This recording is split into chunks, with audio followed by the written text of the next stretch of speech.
Hello, this is Lynn. Today I'm going to be drawing a speed paint of my manga OCs.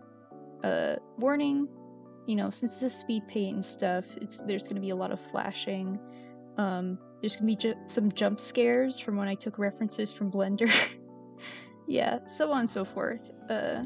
If you have like epilepsy or anything like that, I'd suggest you click off right about now. Alright, with that out of the way, today I'm going to be drawing my OCs for my comic that I'm going to make at some point in time called Starry Outburst. So my story is a magical girl story that does not take place on Earth whatsoever. There are no humans, there were no humans, there is no Earth, so on and so forth. In their place is witch kind. It is composed of witches, which are usually female, and familiars, which are usually male. Collectively, they're just referred to as witch kind. Witches kind of take the traditional role of a magical girl with themed weapons and outfits.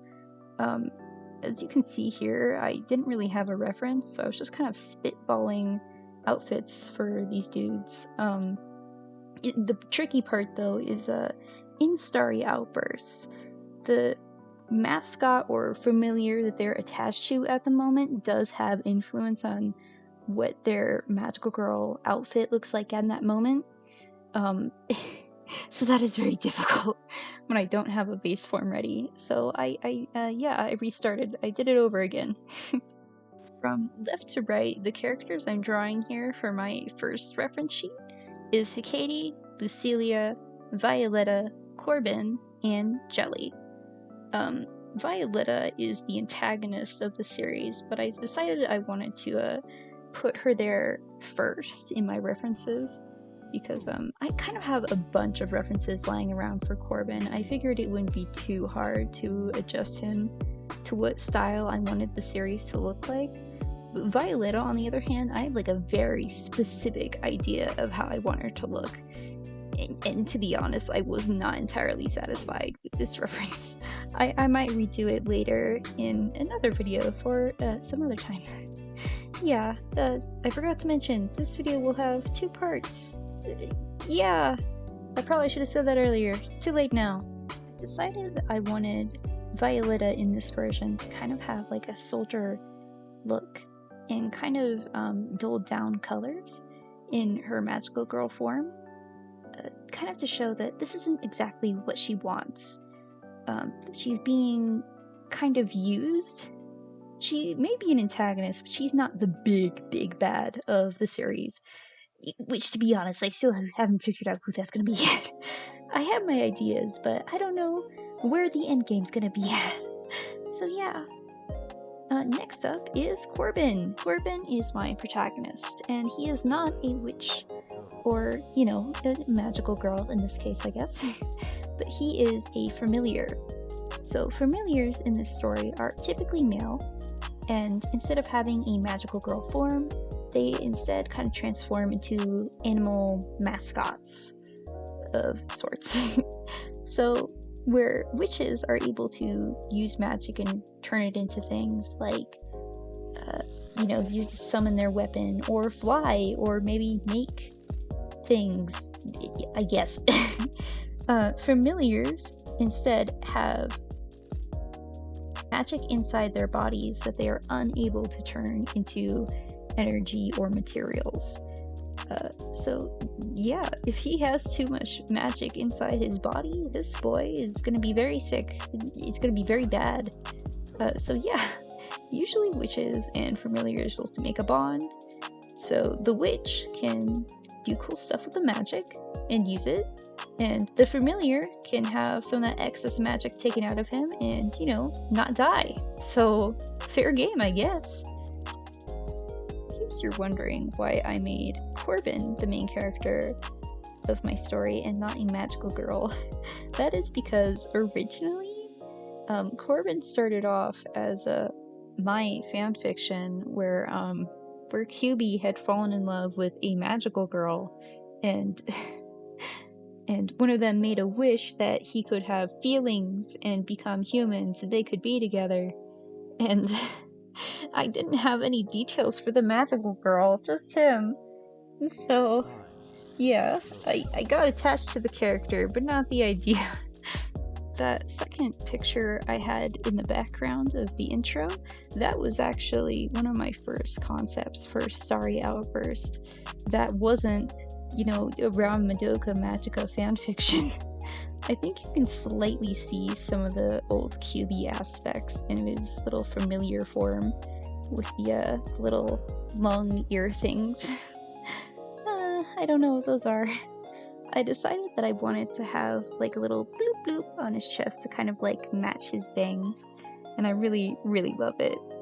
So yeah, witches in this story have their themes, and so do familiars.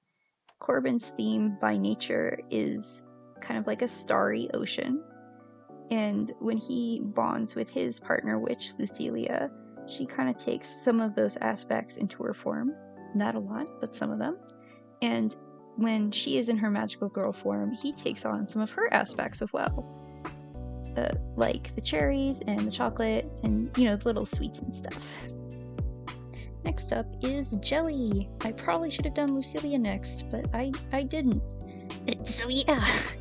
Anyways, Jelly is the new girl in Corbin's class. She doesn't understand a lot of the world that are kind of basic to everyone else. Like, she doesn't understand the difference between witches and familiars, and the religion that their city partakes in, or kind of the history of their world in general. Her main purpose in the story thus far is for the reader to be in her shoes, kind of.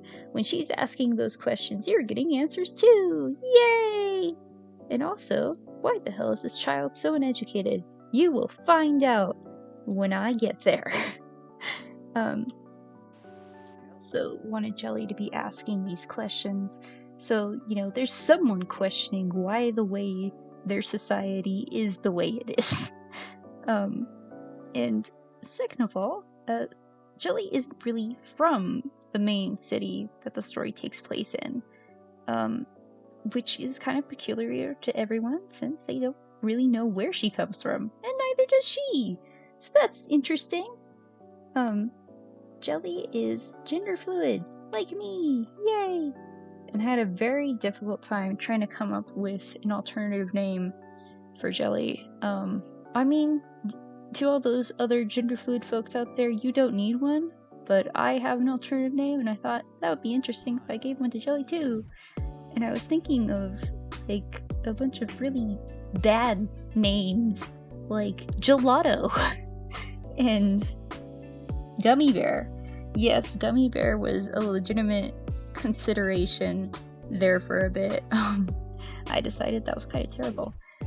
In the end, I decided that I wanted Jelly's alternative name for when they're identifying as a boy to be kind of more serious, to align with Jelly's development from like a naive outsider with a kind of like childlike personality to someone who's like, oh, so this is the way the world is, and I'm gonna challenge it.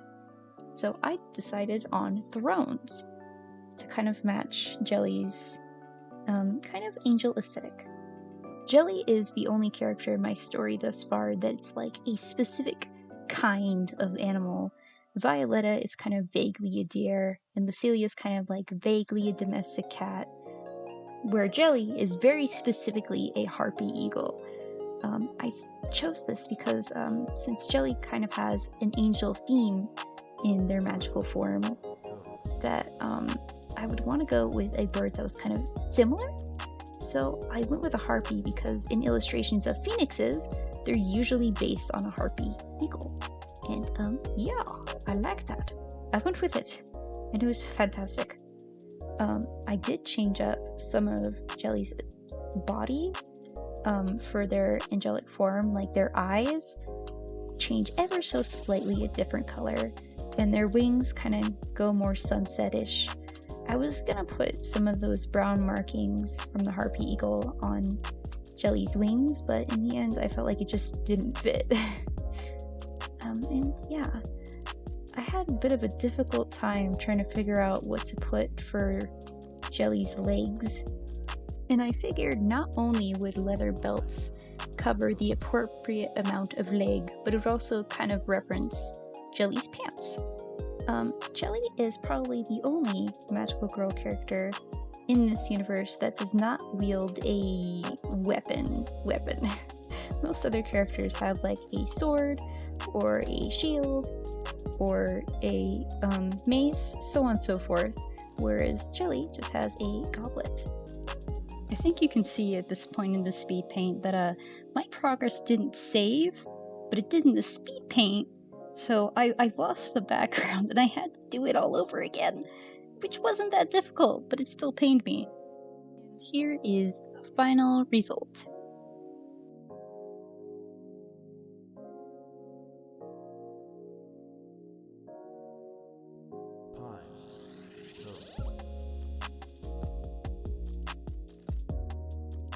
Last but not least, here's some old concept art from when I was a teenager.